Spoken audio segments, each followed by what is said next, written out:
বড় মুখ করে বলে তো দিয়েছি আর চ্যালেঞ্জও তো নিয়ে নিয়েছি যে 30 দিনের মধ্যে নিজেদের সব বানাবো।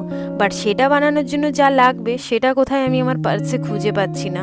বাট খুঁজে খাজে যে কয়েকটা পেয়েছি সেটা দিয়ে আর যাই হোক সব তো হবে না, এটা বুঝে গেছি।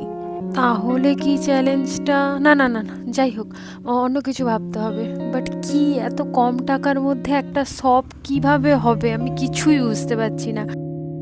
লাইফে যখন এরকম কোনো প্রবলেম আসে তখন ফার্স্ট আমি যার কাছে ছুটে যাই, আমি জানি যে একজনের কাছে সবের সলিউশন আছে, আর সেটা হচ্ছে আমার মা। মাকে গিয়ে যখন সব কিছু বললাম, মা যা সলিউশন দিল, কি করে 30 দিনের মধ্যে একটা দোকান বানাবো। এই রুমটাকেই দোকান বানিয়ে নে। রুমটা? কোন রুমটা? ওই যে এই রুমটায় থাকিস। এই রুমটায় থাকি? বাট একটা রুমকে কনভার্ট করা শপে কি করে পসিবল হবে? जुगाड़ कर, हो जाएगा। हो जाएगा? हाँ, 30 दिन में हो जाएगा? हाँ, करना पड़ेगा। करना पड़ेगा।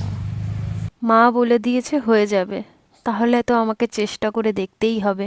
भोले बाबा पार करेगा। हर हर महादेव, हर हर महादेव।